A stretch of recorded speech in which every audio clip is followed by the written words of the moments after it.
کسی ایک Peoples party کی بات کرو، آپ نون لیگ کی بات کرو، آپ تحریک انصاف کی بات کرو، اور سب سے بڑے چور تو یہ کاف لیگ والے ہیں جو آپ کے یہاں پہ آپ کے بالکل حکمران بنے بیٹھے ہیں۔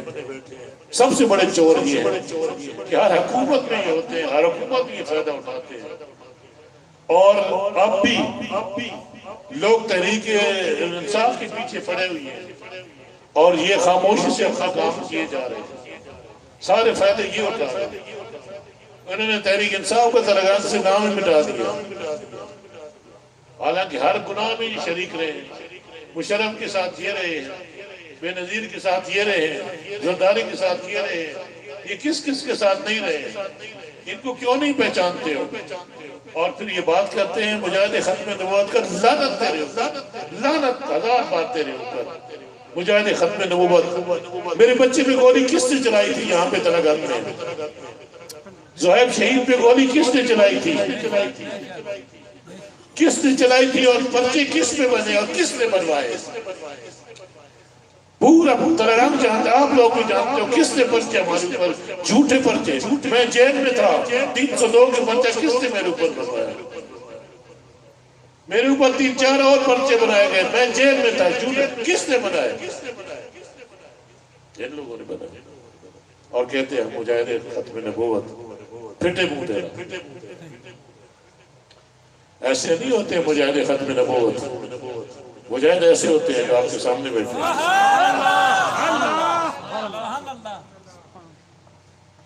جنہوں نے ثابت کیا ہے اور پوری قوم کو گواہ بنایا ہے۔ پوری قوم جانتی ہے کہ میدان کے دھنی کون ہے اور میدان سے بھاگنے والے کون ہیں، پوری قوم اب جانتی ہے، پہچان قوم کے پاس۔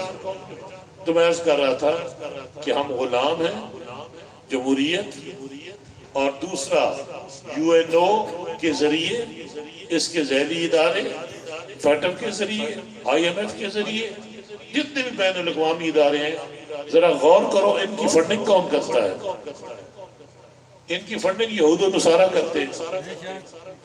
تو جتنی بھی جہاں بھی جمہوریتیں ہیں، ہر سال یہ اپنے بجٹ میں کروڑوں اربوں ڈالر کے پیسے رکھتے ہیں جمہوریت کو استحکام دینے کے لیے ان ممالک میں، اور ایڈ دیتے ہیں جمہوریت کے نام پہ کہ ہمارے نظام کو ہم نے قائم رکھنا ہے، کیونکہ نظام انہوں نے بڑے سوچ سمجھ کے بنایا ہے۔ یہ نظام وہی فرسودہ نظام ہے جو پہلے سرمایہ دارانہ نظام تھا، اب بھی وہی ہے۔ یہ اس نظام کا خاصہ ہے کہ اس میں کوئی سالے قیادت کبھی بھی اوپر نہیں آ سکتی۔ جب بھی آئے گی اوپر قیادت، کوئی ہنڈا، کوئی بدماش، کوئی لٹیرا، کوئی زانی اوپر آئے گا، کوئی شریف آدمی اس نظام میں نہیں آ سکتا۔ الیکشن آپ کے سامنے ہوتے ہیں، کیا یہ جمہوریت ہے؟ اسے جمہوریت کہتے ہیں کہ الیکشن پیسے دے کر الیکشن خریدو، الیکٹیبلز کی سیاست کرو، وفامت کی سیاست کرو، اس کو توڑو اس کو جوڑو، یہ ساری کیا ہوتا ہے؟ توجہ میری طرف لے جی بیٹھے۔ قیادت کو پہلے آنا چاہیے تھا، ابھی آپ پروگرام کے آخر میں آنے گا، آپ کی ضرورت ہے۔ تحریک کی جو قیادت ہے اس کا ہر سٹیج پہ ٹائم پہ ہونا، اور لوگوں کو پتہ چلے کہ ہمارے اس وقت تحریک کی باغ ڈور کن لوگوں کے ہاتھ میں۔ آپ کو اپنا چہرہ کرانا چاہیے، اپنی شناخت کرانی چاہیے۔ تو جو عہدیداران ہیں ان کا کام ہے کہ وقت پہ پہنچے۔ اگر آپ خود ایسی بدعملی کا مظاہرہ کریں گے تو پھر قیادت کی انگلیاں اٹھ جائیں گی، جب انگلیاں اٹھ جائیں تو پھر قیادت کی قابل نہیں رہتی۔ تو میرے دوستوں، میں عرض کر رہا تھا کہ غلامی، انگریز چلا گیا، نظام چھوڑ گیا، طریقے اپنے چھوڑ گیا، اور اپنے غلامی کا یہ سلسلہ جاری رکھنے کے لیے اپنے ہی پروردہ لوگوں کو ہمارے اوپر مسلط کر دیا۔ اور یہ آپ 70-72 سال میں دیکھ لو، یا ماشاءاللہ رات یا یہی لوگ رہے جو انہی کے، ہمارے نہیں ہیں، کیونکہ نظام غیر کا، یہ لوگ غیر کے، اور جب یہ بھاگیں گے تو بھی غیر کے پاس جائیں گے۔ نواز شریف یہاں سے بھاگ کے گیا تو کس کے پاس گیا؟ یہی ہے نا ان کے سکے، وہی ہیں ان کے، یہ سارے لوگ ادھر ہی جائیں گے۔ تو غلام ہے بھائی، ہم غلام، ہم غلامی اس دن غلام نہیں رہیں گے جب یہ زنجیریں توڑ کے ہم اپنے فیصلے آپ کریں گے۔ پاکستان اپنے فیصلے خود کرے گا، پاکستان اپنا نظام قائم کرے گا، پاکستان اپنے قوانین خود بنائے گا۔ اب تو آپ کا کوئی اپنا قانون ہے ہی نہیں، آپ کی عدالتیں کس قانون کی تحت چل رہی ہیں؟ آپ کی فوج میں کون سا قانون جاری اور ساری ہے؟ آپ کے ملک میں جو ادارے ہیں ان کے قوانین کس کے بنائے ہوئے ہیں؟ یہ تو گھگی مارتے ہیں، ٹھپا مارتے ہیں۔ آج تک نظام وہی، قاعدے قانون وہی چل رہے ہیں، اور کسی کو احساس ہی نہیں ہے کہ ہم کتنے برباد ہو چکے ہیں، کتنے تباہ ہو چکے ہیں۔ تو تحریک لبیک پاکستان نے مجاہدانہ کردار ادا کرنے کی ٹھان لی ہے۔ ہم نے پچھلے 3-4 سالوں میں سن 17 سے آنورڈ ہم نے یہ ثابت کیا ہے کہ جو ہم کہتے ہیں وہ کر کے دکھاتے ہیں، اور ہم ہی قیادت کے قابل ہیں۔ ہمارے قائد نے ثابت کیا، اور ہمارے ایک اور بات آپ سے کرتے ہیں، آپ بے شک غور کیجئے کہ آج تک کوئی تحریک کا لیڈر، کوئی عہدیدار کسی دوسری پارٹی میں گیا؟ مثال آپ کے سامنے ہے۔ یہ کیا چیز ہے؟ اسے کہتے ہیں کردار، اسے کہتے ہیں ثابت قدمی، اسے کہتے ہیں ہمارا بیانیہ۔ یہ نظام جس کے لیے ہم نکلے ہیں، ہم شریعت والے ہیں، اور اس میں جو قائد بنتا ہے، جو عہدیدار بنتا ہے، وہ شریعت کو پہلے خود اپنے اوپر لاگو کرتا ہے۔ اس لیے نہ ہم جھوٹے ہیں، نہ ہم ڈرپوک ہیں، نہ ہم بکنے والے ہیں، نہ ہم خریدا جا سکتا ہے۔ ہم انشاءاللہ یہ ثابت کریں گے کہ پاکستان کی اہل قیادت تحریک لبیک پاکستان کی۔ اس لیے آپ مجاہد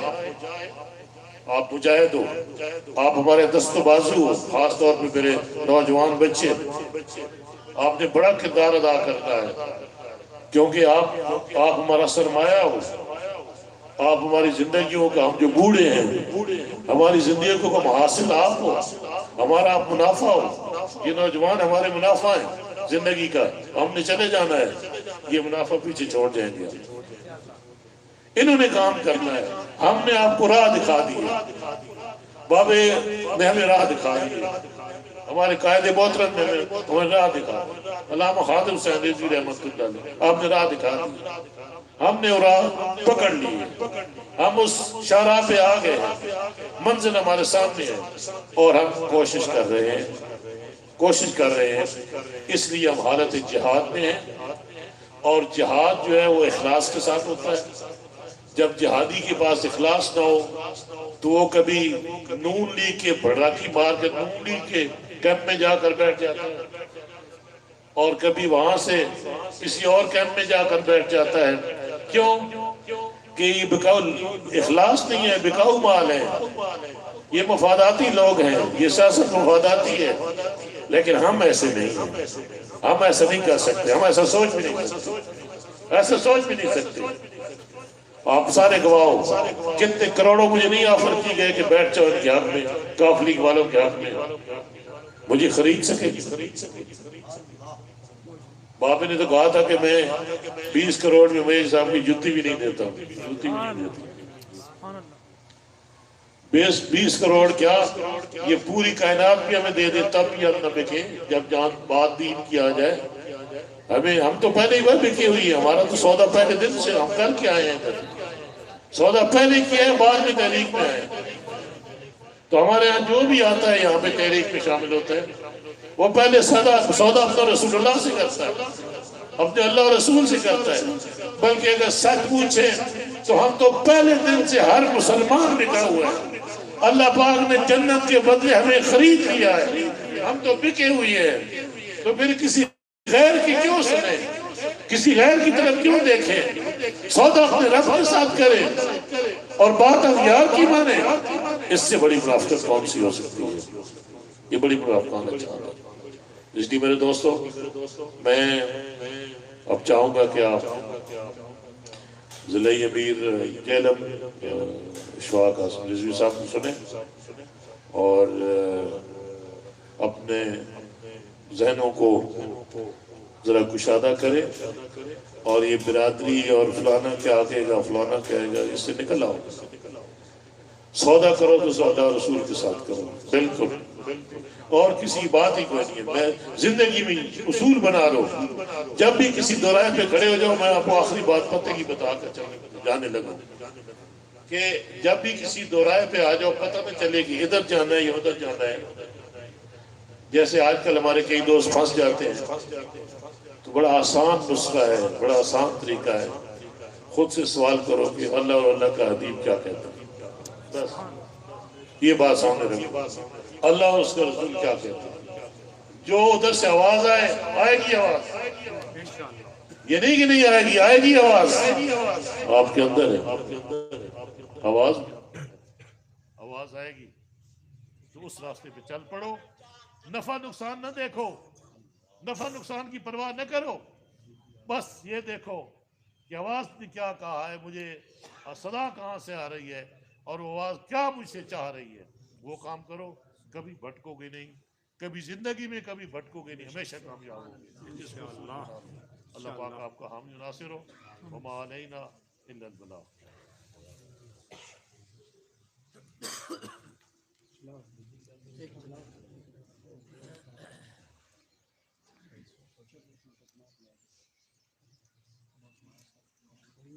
لبیک لبیک، تاجدار ختم نبوت زندہ باد زندہ باد، تاجدار ختم نبوت زندہ باد زندہ باد، تاجدار ختم نبوت زندہ باد زندہ باد، تاجدار ختم نبوت زندہ باد زندہ باد۔ لبیک لبیک لبیک یا رسول اللہ، لبیک لبیک لبیک یا رسول اللہ، لبیک لبیک لبیک یا رسول اللہ، لبیک لبیک لبیک یا رسول اللہ، لبیک لبیک لبیک یا رسول اللہ، لبیک لبیک لبیک یا رسول اللہ، لبیک لبیک لبیک یا رسول اللہ، لبیک لبیک لبیک یا رسول اللہ، لبیک لبیک لبیک یا رسول اللہ، لبیک لبیک لبیک یا رسول اللہ، تاجدار ختم نبوت زندہ باد زندہ باد،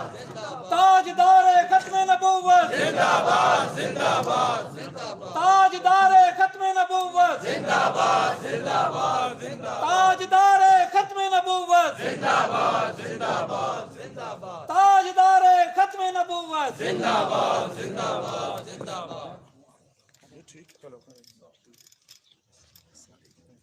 نحمده ونصلي ونسلم على رسوله الكريم، اما بعد، فاعوذ بالله من الشيطان الرجيم، بسم الله الرحمن الرحيم، ان الذين يحادون الله ورسوله اولئك في الاذلين، صدق الله العظيم وصدق رسوله النبي الكريم، ان الله وملائكته يصلون على النبي يا ايها الذين امنوا صلوا عليه وسلموا تسليما، الصلاه والسلام عليك يا سيدي يا رسول الله وعلى آلك واصحابك يا حبيب الله، الصلاه والسلام عليك يا سيدي يا رسول الله وعلى آلك واصحابك يا حبيب الله، الصلاه والسلام عليك يا سيدي يا رسول الله وعلى آلك واصحابك يا خاتم النبيين۔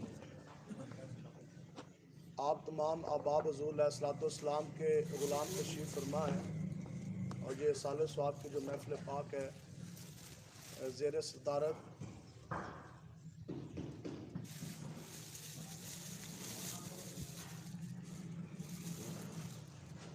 حضرت قبلہ پیر محمد یعقوب سیفی صاحب دامت برکاتہم العالیہ، آپ کی زیر صدارت ایک محفل انعقاد پذیر ہے۔ آپ تمام لوگ حضور علیہ الصلوۃ والسلام کے غلام تشریف فرما ہیں، اور قبلہ پیر صاحب نے جو گفتگو فرمائی بلا شک و شبہ اس کے بعد بات مزید کرنے کا جو ہے وہ گنجائش بھی نہیں ہے، لیکن چلیں ایک محفل کی ایک بات تو ہم کر دیتے ہیں مختصر سی۔ تو بات یہ ہے کہ سب سے پہلی بات یہ ہے کہ آقا و مولا حضور علیہ الصلوۃ والسلام نے فرمایا کہ اے میرے غلاموں میں تمہیں وہ دین دے کے جا رہا جس کا دن بھی روشن ہے، جس کی رات بھی روشن ہے۔ کیونکہ آقا و مولا جو ہمیں دین دے کے گئے، اس کا ہر ایک لمحہ، ہر ایک گھڑی جو ہے وہ روشن ہی روشن ہے۔ اور جیسے حضرت صاحب نے بھی ایک جملہ فرمایا کہ جب کبھی بھی زندگی میں آپ کو کوئی پریشانی ہو، کہیں رکاوٹ آ جائے، تو پھر ہمیشہ رجوع جو ہے وہ قرآن و حدیث کی طرف کریں۔ جب آپ اللہ اور اللہ کے رسول کی بارگاہ کی طرف جب آپ ایک قدم اٹھائیں گے، جب آپ وہاں کی طرف ایک مرتبہ بھی سوچیں گے، تو وہاں سے پھر ضرور وہاں سے جواب ضرور آئے گا، وہاں سے رہنمائی بھی آئے گی، وہاں سے جواب بھی آئے گا۔ تو آپ شاید ہو سکتا ہے یہ سوچ رہے ہو کہ میں نے کیوں جلدی کی خطاب کرنے کی۔ ایسا نہیں ہے کہ ہمیں کوئی جلدی ہے، صرف اس لیے یہ بھی آپ مسئلہ سنیں کہ علماء کرام نے یہ لکھا ہے کہ اگر جیسے آپ نے اکثر دیکھا ہوگا کہ نعت خوان ہے وہ بڑے زور سے نعت پڑھتا ہے، آج تو یہ بھی جو ہے وہ ایک بزنس بن چکا نا، ایک پیشہ ورانہ نعت خوان بھی آگے، پیشہ ورانہ خطیب بھی آگے، حتیٰ کہ دین اسلام جو ہے وہ سپیکر کا محتاج نہیں ہے۔ ہمارے جو بزرگ ہیں انہوں نے نہ سپیکر کے اوپر زور کے اوپر پیری فکری کی، نہ انہوں نے سپیکر کے زور کے اوپر انہوں نے دین پھیلایا۔ اگر حضرت معین چشتی رحمۃ اللہ تعالیٰ علیہ نے 90 لاکھ سے زائد لوگوں کو کلمہ پڑھایا تو سپیکر کے زور پہ نہیں، عشق مصطفیٰ کے زور پہ، آواز کے زور پہ۔ اور آپ لوگ اپنا مزاج سمجھیں، سنیں جی، علماء کرام نے اس چیز کو سخت ناجائز لکھا ہے کہ کوئی خطیب اگر وہ بیان کر رہا ہو اس دا کہندے نا سا کڈان واسطے، نیچے سے جناب جو ساتھ بیٹھے ہوتے ہیں ایک گلاس ایک ہاتھ سے وہ پانی پکڑا رہے ہوتے ہیں اور دوسرے ہاتھ سے وہ نعرہ تکبیر، اور نعت خواں کا سانس جیسی ٹوٹنے لگتا ہے تو پھر بھی جو اس کے ساتھ آئے ہوئے ہوتے ہیں ان کو سمجھ آ جاتی ہے جناب حضرت ساتھ ہوتے ہیں وہ ساتھ ٹوٹنے لگا ہے، تو پھر نعرہ تکبیر۔ تو اس لیے اب اگر لائٹ نہیں ہے یا وقت گزارنے کے لیے یا سانس نکلوانے کے لیے اللہ تبارک و تعالیٰ کا نام لینا، نعرہ تکبیر لگانا یا نعرہ رسالت لگانا، یہ سخت جو ہے وہ ناجائز ہے۔ کیوں؟ کیونکہ اللہ اور اللہ کا رسول کا نام اور نعرہ اس لیے نہیں بنا کہ خطیب اور نعت خواں حضرات کے جو ہے وہ سانس نکلوائے جائیں یا بجلی آنے کے انتظار کے لیے یہ نعرے لگائے جائیں۔ جب نعرہ لگانا تو پھر بجلی ہو تو پھر بھی لبیک ہے، نہ ہو تو پھر بھی لبیک ہے۔ تو یہ سال ثواب کی محفل ہے۔ ایک شخص آقا و مولا حضور علیہ الصلوۃ والسلام کی بارگاہ اقدس میں حاضر ہوا اور آ کر عرض گزار ہوا کہ یا رسول اللہ میری والدہ اس دنیا سے چلی گئی اور جاتے ہوئے وہ کوئی گفتگو نہیں کر کے گئی۔ یا رسول اللہ میری والدہ اس دنیا سے چلی گئی اور جاتے ہوئے وہ ہم سے کوئی گفتگو نہیں کر کے گئی اور نہ ہی وہ ہمیں کوئی وصیت فرما کے گئی، تو یا رسول اللہ عرض یہ ہے کہ ہم اپنے مردوں کی طرف سے حج کرتے ہیں، زکاتیں دیتے ہیں، عمرے کرتے ہیں اور اصال ثواب کرتے ہیں، تو یا رسول اللہ کیا اس کا ثواب ان کو پہنچتا ہے؟ تو آقا و مولا نے فرمایا کہ بالکل اس کا ثواب ان کو پہنچتا ہے۔ اور حضور علیہ الصلوۃ والسلام نے فرمایا کہ یہ مشکات کے حدیث مبارک ہے کہ جو قبر کے اندر جو بندہ چلا جائے اس کی مراد جو ہے نا وہ ایک ڈوبتی فریادی کی مانند ہے۔ جیسے کوئی بندہ ڈوب رہا ہو اور جو مر جائے بندہ قبر کے اندر، اس کی مراد جو ہے وہ ایک ڈوبتی فریادی کی مانند ہے۔ اور آقا و مولا نے فرمایا کہ جب بھی تم اپنے مردوں کے لیے کچھ پڑھ کر اصال ثواب کرتے ہو تو وہ تحفہ اس کے لیے پوری دنیا اور تمام مال و متاع سے زیادہ عزیز ہوتا ہے۔ تو اس لیے جب ہمارے بڑے چلے گئے تو ہم ان کے لیے پڑھیں گے، اصال ثواب کریں گے۔ جب ہم دنیا سے چلے جائیں گے تو پھر انشاءاللہ ہمارے لیے بھی اصال ثواب کی کوئی ایک محفل ہو ہی جانی، ہماری بھی اولاد پڑے گی، ایک کو ذرا سی کم کریں گے۔ تو بات یہ ہے کہ آقا و مولا حضور علیہ الصلوۃ والسلام کے نام کا ہم نے کلمہ پڑھا اور انشاءاللہ آقا و مولا حضور علیہ الصلوۃ والسلام کے ساتھ ہی ہم نے وفا کرنی ہے۔ وفا کریں گے نا جی انشاءاللہ، اور ہماری جان مال تن من دھن ہمارا مال و متاع سب کچھ ہے تو وہ اللہ اور اللہ کے رسول کے لیے۔ آج انتہائی دکھ کے ساتھ یہ بات کی جاتی ہے کہ پوری دنیا کے اندر اس وقت 1.5 ارب سے زائد مسلمان موجود ہیں، یعنی کتنے مسلمان کے 150 کروڑ سے زائد مسلمان موجود ہیں، لیکن دکھ کی بات یہ ہے کہ 1.5 ارب سے زائد مسلمان ہو جانے کے باوجود پوری دنیا میں 1.5 ارب سے زائد مسلمان جو حضور کے نام کا کلمہ پڑھے وہ موجود ہیں، لیکن دکھ کی بات ہے کہ پوری دنیا کے اندر ابھی 1.5 فٹ بھی کوئی ایسا زمین کا ٹکڑا نہیں ہے جس کے اوپر نظام مصطفیٰ کا نفاذ ہو۔ اگر ہے تو آپ ہمیں بتا دیں، ہم اپنی بات سے رجوع کر لیں۔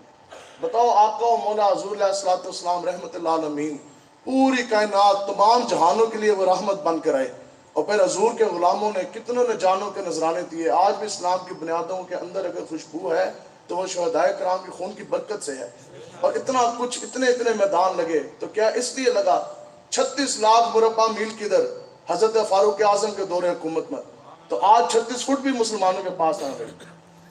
تو پھر آپ بتائیں کہ آپ سب لوگ قرآن و حدیث کے ماننے والے بیٹھے، ہم لبیک والے آج سیاسی کیوں ٹھہرے؟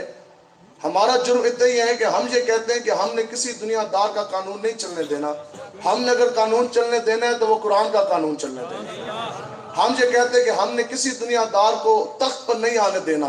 اب کی بار اگر تخت پر آئے گا تو وہ محمد عربی کا دین آئے گا. اسی قرآن ہم آقا و مولا کی آج یہ ہے جی ملک پاکستان جو مدینہ کی ریاست بننے جا رہا ہے. اور یہ بھی آپ دیکھیں کہ وہ انسان جو اپنے چہرہ بھی آقا و مولا کے فرمان کے مطابق نہ بنا سکا، اور وہ انسان جو اپنے 5 سے 6 فٹ کے وجود کے اوپر بھی نظام مصطفیٰ کا نفاذ نہ کر سکا، جو انسان اپنی ظاہری حالت بھی آقا و مولا کے شریعت کے مطابق نہ بنا سکا، جس کے گھر کے اندر قرآن نہیں، جس کے دفتر کے اندر قرآن نہیں، جس کی صفوں کے اندر اسلام نہ ہو، بتاؤ کیا وہ انسان ملک پاکستان میں نظام مصطفیٰ کا نفاذ کرے گا؟ یہاں ملک پاکستان میں ایک لال بتی، ایک اشارہ توڑنے کے اوپر سامنے ایک پولیس والا ساجد کھڑا ہوتا ہے، 300 سے لے کر 1000 روپے تک کا جرمانہ. اور جو انسان ایک دن نہیں 126 دن جس انسان نے ڈی چوک کے اندر لڑکیاں نچوائی، سرعام فحاشی اور یعنی کا بازار گرم کیا، سرعام اللہ اور اللہ کے رسول کے حکم کی خلاف ورزی کی، اس کے بعد سرعام اللہ تبارک تعالیٰ کے قرآن و حدیث کی قانون کی اسے دھجیاں اڑا کے رکھ دی. آپ بتاؤ جی کتنے پرچے اس پہ کاٹے گئے؟ کتنے دن وہ جیل میں رہا؟ کتنے دن وہ تھانے میں رہا؟ اور جلسہ عام ہے، جلسہ عام ہے، سامنے لائیو کوریج ہو رہی ہے، بڑے بڑے میڈیا چینلز کے کیمرے سامنے لگے ہیں. بتاؤ جی زرداری نے سرعام جو ہے وہ شراب کے گھونٹ نہیں بڑھے؟ تو اب جو بندہ شراب پیتا ہے، اللہ کے رسول کا حکم نہیں ہے کہ اس کو کوڑے مارے جائیں؟ بتائیں جی زرداری کے پیٹ کے اوپر کوڑے کتنے لگے؟ اور چیف جسٹس آف پاکستان ایک بااثر سیاسی شخصیت کے اسپتال میں کمرے پہ چھاپا مارتا ہے اور وہاں سے بوتل وہ شراب کی برآمد کرتا ہے خود. اور وہی جب بوتل لیبارٹری میں جاتی ہے، یہ ہے جی مدینہ کی ریاست، یہاں انصاف کا بول بالا ہو چکا. وہ شراب کی بوتل جب لیبارٹری میں جاتی ہے تو وہ واپس شہد بن کر آتی ہے. شراب کی شرعی حیثیت دیکھیں، اور شہد جو آقا و مولا کی محبوب ترین غذا ہے جس کے اندر شفا ہے، اس کی شرعی حیثیت دیکھیں تو یہاں شراب جو سی ہے وہ شہد بن جاتی ہے. جن قوموں کے اندر، جس ملک کے اندر امیر کے لیے قانون اور غریب کے لیے قانون اور ہو جائے تو وہ قومیں ذلیل و رسوا ہو جاتی ہیں. اور ہم ایک بندہ اگر آپ ذاتی حیثیت میں اگر آپ ظلم کریں تو اس کا اثر یا آپ کی حد تک ہے یا آپ کے اہل خانہ کی حد تک ہے. لیکن خدا کی قسم اگر حاکم ظالم بیٹھا ہو نا اوپر ظلم پر، وہ اتر آئے تو اس کی نوست صرف اس تک نہیں، اس کی رعایا تک نہیں، علماء نے لکھا ہے خدا کی قسم اس کی نوست جانوروں کے تھنوں تک بھی آتی ہے. آپ ہمارے بزرگ تشریف فرمائیں، بتائیں جی کیا اس سے پہلے کیا ہماری جانوں میں، ہماری مال میں، وقت میں برکت نہیں تھی؟ اب ایک بندہ اٹھ کے یہ نہیں کہہ سکتا کہ اس کی جان کے اندر برکت ہے. ایک انسان یہ نہیں کہہ سکتا کہ اس کے مال کے اندر برکت ہے یا اس کی صحت کے اندر برکت ہے. کیوں کہ جب اوپر ظالم آ جائیں گے تو پھر نیچے بے برکتی ہوگی. آج یہ ملک پاکستان ہے. آپ بتائیں جی میٹھی اور سیدھی سیدھی تقریریں تو ہمیں بھی کرنی آتی ہیں نا جناب. ادھروں بیلا آ رہی ہوں تو ادھروں آ رہی ہوں تو یہ بھی راضی وہ بھی راضی. آپ بتائیں کہ پیر صاحب نے اتنی گفتگو کی اور سمجھانے کی کوشش کی، ہم نے کی، آخر وجہ کیا ہے؟ تو ہمارے جو امیر المجاہدین ہیں جو ان کے پیر صاحب ہیں نا، حضرت قبلہ حاجی پیر صاحب رحمۃ اللہ تعالیٰ علیہ، آپ فرماتے سن جے اگر تسی کسی دے نال مخلص ہو نا، اگر میں آپ کے ساتھ مخلص ہوں تو پھر میری یہ ذمہ داری بنتی ہے کہ میں آپ کی آخرت کی پرواہ کروں. آج ہم آپ کو اذان حق، آپ کو ایک سیدھا راہ بتا کے جا رہے ہیں. آگے ایک آپ کی اپنی مرضی ہے کہ آپ نے کس طرف چل کے جانا. آج جس سپیڈ کے ساتھ اللہ اور اللہ کے رسول کے دین کے اوپر حملہ ہے، اگر آپ لوگ بھی حضور کے غلام نہیں کھڑے ہوں گے تو بتائیں آپ سب قرآن و حدیث کے ماننے والے، اگر آپ بھی قرآن کے قانون کے نفاذ کے لیے نہیں کھڑے ہوں گے تو کون کھڑا ہوگا؟ اگر آپ بھی نظام مصطفیٰ کے نفاذ کے لیے نہیں کھڑے ہوں گے تو پھر کون کھڑا ہوگا؟ یہ ظالم، آپ میں سے کوئی شخص یہ چاہتا ہے، میں خود 3 بیٹیوں کا باپ، کوئی آپ میں سے شخص یہ چاہتا ہے کہ آپ کی جب بیٹیاں جوان ہوں یا کسی کی جوان بیٹی کو ہماری آنکھوں کے سامنے ہندو اور سکھ اپنے کندھے پہ ڈالیں اور پھر جا کر اس کی عزت لوٹ لیں؟ کوئی یہ چاہتا ہے؟ اب آپ بتائیں کہ کشمیر کے اندر رہنے والے جو عورتیں ہیں، ماں بہن بیٹیاں، وہ ہماری کچھ نہیں لگتی؟ کیا کشمیر کے اندر رہنے والی جو لڑکیاں ہیں مسلمان جو حضور کے نام کا کلمہ پڑھتی ہیں، کیا وہ ہماری کچھ نہیں لگتی؟ تو ایک نہیں، دو نہیں، ہزاروں نہیں، لاکھوں کشمیر ماں بہن بیٹیوں کی عزت اس وقت تک ہندو، سکھ اور فوجی تار کر چکے ہیں۔ اب بتائیں کہ اس ماں بہن بیٹی کی عزت کس نے بچانی ہے؟ لیکن دکھ کی بات کہ جس دن ملک پاکستان میں T20 میچ ہوتا ہے پاکستان اور انڈیا کا، اب اس دن کافر تو دیکھ رہا ہے، اسی دن کافر یہ دیکھ رہا ہے کہ کئی گنا مسلمان، زیادہ تر مسلمان وہ ہیں جو ٹی وی کے سامنے بیٹھ گئے ہیں ہندو اور مسلمانوں کا کرکٹ میچ دیکھنے کے لیے۔ جو بچے کچے جن کے پاس 2-4 پیسے تھے، جن کی دسترس میں موقع فراہم ہوا، وہ چلے گئے کرکٹ سٹیڈیم میں۔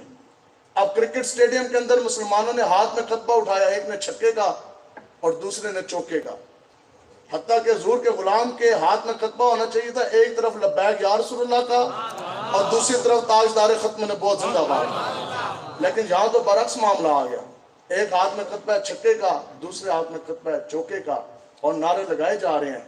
اور کئی مساجد صرف سیکیورٹی رسک کے بہانے کی وجہ سے T20 میچ کروانے کے لیے، جس کے اندر لڑکیاں بھی نچوائی گئی، اس میچ کروانے کے لیے مساجد اللہ کے گھر کو تالے لگا دیے گئے۔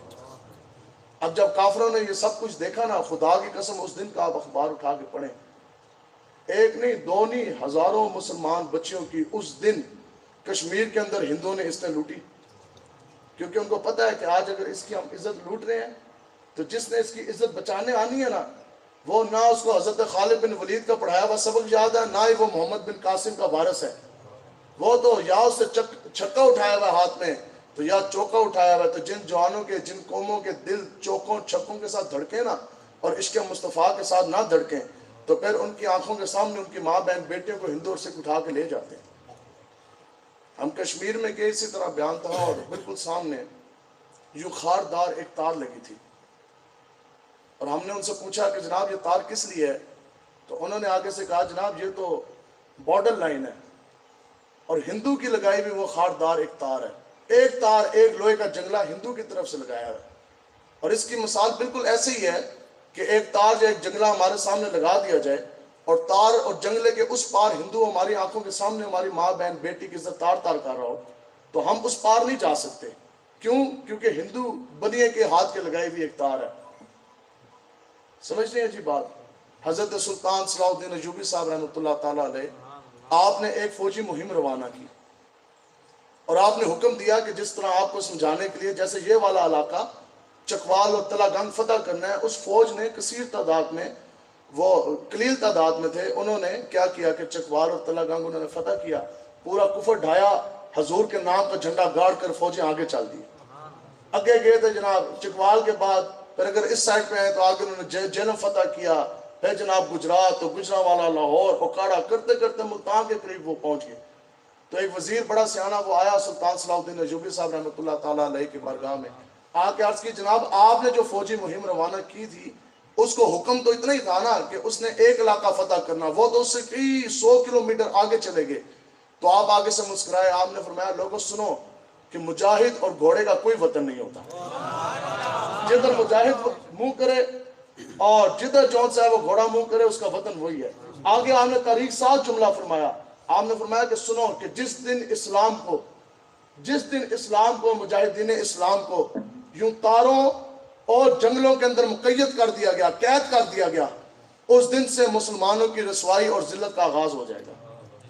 آج ہمیں تاروں کے اندر بند کر دیا گیا۔ اب بتائیں جی یہ اس مسجد کے اندر آپ بیٹھے، یہ یاد رکھیں کہ اگر غیرت ایمانی نہیں ہے نا، یہاں کو غیرت کا ہی درس دیا جائے گا۔ اگر آپ کے اندر غیرت ایمانی نہیں ہے تو خدا کی قسم آپ کی پڑھی ہوئی نمازیں، حج، زکوٰۃ، صدقات، درود پاک، یہ کوئی بھی چیز درجہ قبولیت تک نہیں پہنچے گی۔ آپ بیت اللہ شریف کے جائیں اور آپ ایک نہیں، آپ لاکھوں پھیرے اس طرح لیں، وہ پھیرے ہی لے جانے۔ وہ حج اور عمرہ اور وہ طواف کعبہ اس صورت میں بنے گے جب پھیرے لینے والے سینے کے اندر عشق مصطفیٰ ہو۔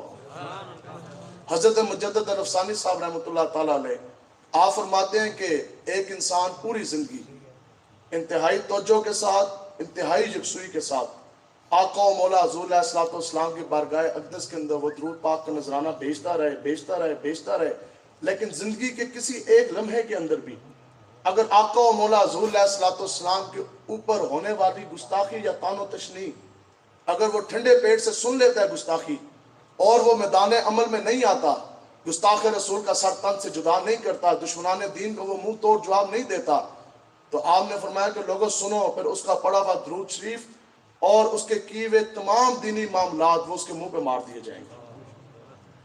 حضور کی عزت ناموس کی پہرے داری کے بغیر